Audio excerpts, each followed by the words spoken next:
Warzone 2.0 is coming this year, and Lost Ark is going absolutely insane. All that and more, my name's Ethos, and these are your top 5 stories for this week's Free to Play Weekly.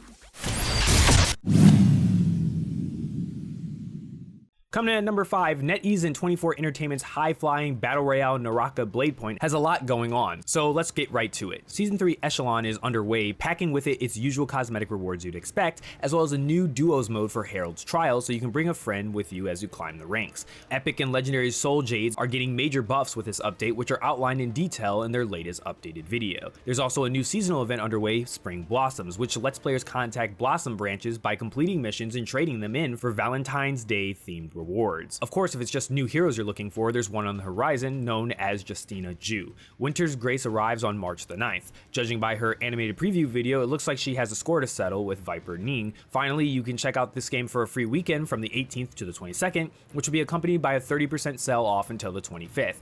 You can check out the complete patch notes for Season 3 on the Naraka Bladepoint website. And moving to story number 4, last week's announcement by Activision doesn't use the words Call of Duty Warzone 2, which is what you probably thought we'd be hearing about soon, but that said, a new Call of Duty game and a new Warzone experience that are designed together from the ground up pretty much qualify that. Pretty much. That's what Activision announced in a letter this past week that described not only the future of the Call of Duty franchise, but what's in store for its current games. To that end, there are over 30 quality of life improvements slated for Warzone Season 2's launch, including better vehicle handling and movement improvements, addressing performance hitches, and correcting invisible skins. FOV sliders for console players is another one of the game's top requests, but they won't be implemented because of performance issues they cause on older consoles. As for the future of the franchise, 2022 will see another Call of Duty game, which will be the sequel to 2019's Modern Warfare. As previously mentioned, that will be accompanied by the brand new Warzone experience, aka Warzone 2.0, which will comprise of a massive evolution of the Battle Royale with all new play space and a new sandbox mode, all while using a brand new engine. And moving into story number 3, despite the congestion and issues associated with the recent launch of Lost Ark, Amazon still considers this last week amazing. At least of how they described it in their recent post on the game forum. They posted pretty high numbers associated with the launch, such as having over 4.7 million new players as of yesterday and 1.2 million concurrent viewers spread across 112,000 streams on Twitch with 59.9 million hours watched. Of course, with the positive, there is some negative. As we already know, the game has suffered from congestion issues resulting in having to lock character creation on some servers and finding new ways to convince players to move to less crowded servers.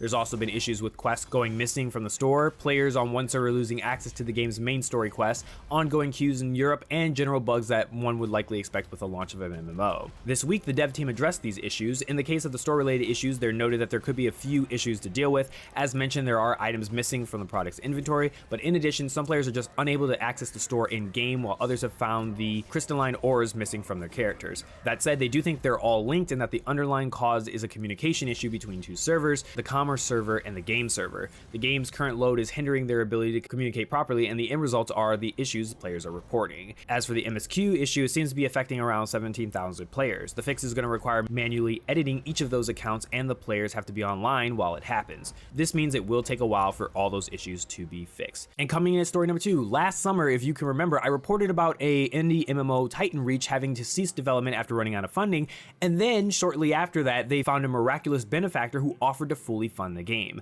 The lead developer Unravel said that the time would increase Square Root Studios' headcount to 23 and raise pay while the game went back to private development.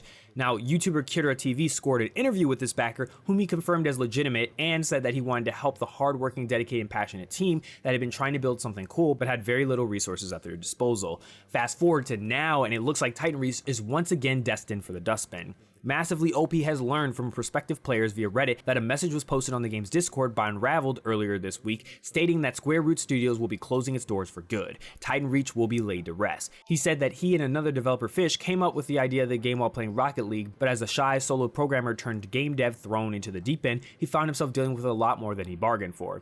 Now, if you're sad to see this game go, maybe you won't after learning that Unravel did have an extensive plan to incorporate NFTs into Titanreach. As for the mysterious backer, Unravel said that he's not running off with the funding and that a few players have wondered if the backer was real in the first place. Through some confirmation of Kara TV, it looks like this person was in fact a real person. And I wouldn't blame him for backing out once he learned about the NFT plans, or simply he got a closer look at how far Square Root Studios was by Unravel's own acknowledgement in over his head. Or maybe the studio's employees felt that same way, similar to how Ubisoft employees felt about its NFT push and decided to jump ship and not leave enough bodies to continue development. Anyways, There's still more to be discovered about this story, but if you are curious about the full depth of it, you can check out more on Kira TV's YouTube channel. And finally, coming in at number 1, your biggest story of the week, Star Wars: The Old Republic's Legacy of the Sith expansion launched this week, and BioWare's got a special treat for all the players who go along with it. It enlisted the help of Industrial Light and Magic, the famed special effects company founded by George Lucas, to create a new cinematic trailer with more story and action than you can shake a lightsaber at. Titled Disorder, this trailer follows the path of a Twi'lek Jedi Padawan who is separated from her brother at a young age and follows her master on a mission to destroy a mysterious machine. They are confronted by the uber baddie Darth Malgus, who, well, I'm just gonna let you watch it because it's really dope at the end. What I will say is that, of course, this is an outstanding trailer, and just seeing all the action and all the amazing cutscenes, it makes you really feel like you're there for another amazing Star Wars adventure. The Legacy of Sith expansion did go live this week, adding 5 levels to the cap and continuing the story of the war between the Republic and the Sith, while also inserting the villainous Darth Malgus and his mysterious plan into the picture. It implements the new combat style system and a return to the planet Manan, and will let you unlock a new base of operations for your faction, and a journey into Elam and the ruined Sith fortress found within. Take on the challenge alone or with party members in a flashpoint, and there's also an operation set aboard a deep space station. You can learn more about the Legacy of the Sith expansion on the Star Wars: The Old Republic website. And that moves us to the question of the week. With Star Wars: The Old Republic announcing its brand new expansion and it launching, let me know in the comment section below, are you excited and are you playing it right now? Or are you too busy with all the amazing games that have been coming out this month? Let me know your thoughts in the comment section below. And these are your top 5 stories for this week's Free to Play Weekly. Don't forget to check out mmobomb.com for giveaways and the latest news. My name's Ethos, and I'll catch you guys later. Peace out, everyone.